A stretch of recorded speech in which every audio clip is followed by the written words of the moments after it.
ఆయన హాయ్. ఇప్పుడు మన తెలంగాణలో ఎంపీ ఎలక్షన్స్ వస్తున్నాయి కదా. అవును. మీరు ఏ పార్టీకి ఓటేస్తారు మళ్ళీ? నేను బీజేపీకి వేద్దాం అనుకుంటున్నాను. ఎందుకన్నాను? ఇప్పుడు తెలంగాణ చూస్తే టీఆర్ఎస్ లేదు, కాంగ్రెస్ అయితే సెంట్రల్ రాదు, 100% రాదు. మనం మోడీ గారి పరిపాలన చూస్తున్నాం కాబట్టి కంపల్సరీ బీజేపీకి వేయాలని నా హోప్. అంటే బీఆర్ఎస్ సెంటర్లో లేదని చెప్పి బీజేపీకి వేస్తున్నారు. బీఆర్ఎస్ ఇప్పుడు అడుగుజాడలో లేదు కదా. ఇప్పుడు అడుగుజాడలో బీఆర్ఎస్ లేదు, కాంగ్రెస్ సెంటర్లో రాదు. ఇప్పుడు ఎంపీ ఎలక్షన్స్లో ఏమనేసి మళ్ళీ బీఆర్ఎస్ వచ్చే ఛాన్సెస్ ఉన్నాయి కదా. సీఎంఏ లేదు. ఇప్పుడు ఉన్న ఎమ్మెల్యేలే కాంగ్రెస్లో పోతున్నారు, వలస వెళ్తున్నారు. ఇంకా టీఆర్ఎస్ ఏముందిడా? ఓకే, ఇప్పుడు బీజేపీకి ఓటేస్తున్నారు. బీజేపీకి ఓటేసి మీకు ఏం చేస్తుంది అనుకుంటున్నారు?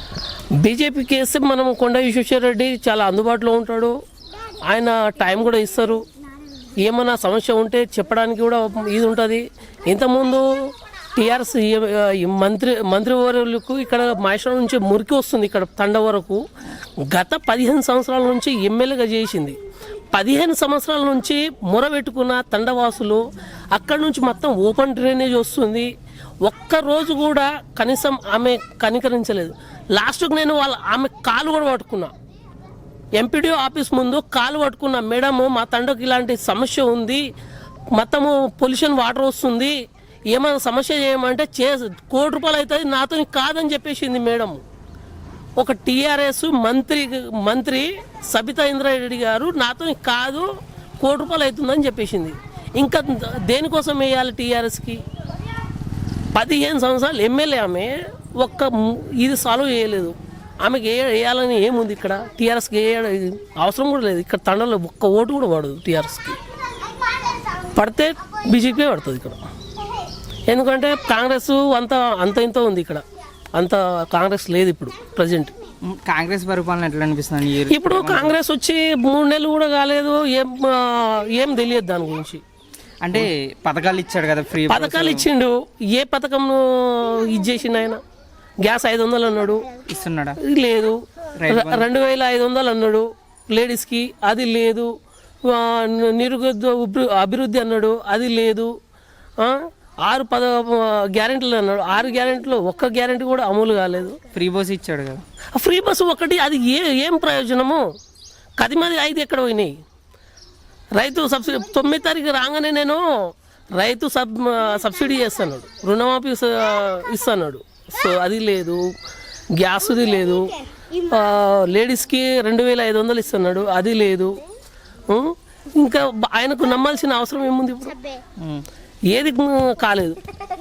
9 తారీఖు కాగానే నేను చేస్తా అని చెప్పారు, మరి అది ఇప్పటిదాకా కాలేదు కదా. కరెంట్ అయితే ఎట్లా ఉంటుందండి? కరెంట్ అయితే పోతుందండి. కాంగ్రెస్ వచ్చినప్పటి నుంచి కరెంట్ చాలా కట్ అవుతుంది. మార్పు కావాలని వేసారు కదా, మార్పు వచ్చిందా? మరి మార్పు అయితే ఏం లేదండి, ఏం కనిపిస్తలేదు ఇప్పటికైతే. ఏం లేదు. ముందు చెప్పలేము కానీ ఇప్పుడైతే ఎలాంటి మార్పు అనేది లేదు. ఓకే. కాంగ్రెస్ పరిపాలన ఎట్లా ఉందా? చెప్పలేం. కాంగ్రెస్ పరిపాలన ఇప్పుడు స్టార్టింగ్ ఇప్పుడే కదా. ఇంకా 3 months చూసారు కదా, మీకు మార్పు ఏమని కనిపించిందా? మార్పు అంటే మార్పు ఏమో తెలుస్తూనే ఉంది కదా. అది కరెంట్ పోవడం అదా? కరెంట్ అయితే ఏం పోతలేదు, కరెంట్ ఉన్నది, కరెంట్ బాగానే ఉంది. ఇప్పుడు బీఆర్ఎస్ ఉన్నప్పుడు బాగుందా, కాంగ్రెస్ ఉన్నప్పుడు బాగుందా? ఎవరిని చెప్పలేమండి. బీఆర్ఎస్ పార్టీది అధికారం వచ్చింది ఇప్పుడే కదా. అది ఎవరికి 3 months మీకు చేంజెస్ ఏమైనా కనిపించింది? చేంజెస్ అయితే ఇప్పుడైతే ఏం లేదు, ఇంకా తెలుస్తుంది ముంగల తెలియదు. రైతు బంధు అది అన్నారు కదా, ఇస్తున్నారా? మరి మాకు ఈ పొలం లేదు, ఈ రైతు బంధు గురించి మనకు తెలియదు. దాని గురించి గ్యాస్ అయితే తగ్గిస్తాను అన్నారు కదా, తగ్గించారు? గ్యాస్ రేట్ అయితే అది అమలు చేసినది, ఇంకా కాలేదు. అది వచ్చిన తర్వాత తెలుస్తుంది. ఇప్పుడు అధికారంలో రేవంత్ రెడ్డి గారు ఉన్నారు కదా, ఆయన పరిపాలన ఉందా, కేసీఆర్ గారు సీఎంగా చూసుకుంటారు? సీఎం చేసినప్పుడు ఇక అది రేవంత్ రెడ్డి గారు అయితే ఇప్పుడైతే ఉన్నారు కదా, మామూలుగా వాళ్ళ పాలన అయితే తెలుస్తుంది. మామూలు ఇప్పుడు కొద్దిగా ముందు పోతుంటే తెలుస్తుంటుంది మనకి ఏందనేది. చెప్పలేం కదా ఇప్పుడే ప్రస్తుతం. ఇప్పుడు ఎంపీ ఎలక్షన్స్లో మీ ఓటు ఎవరికి వేస్తారా? ఏ పార్టీకి? చెప్పలేం.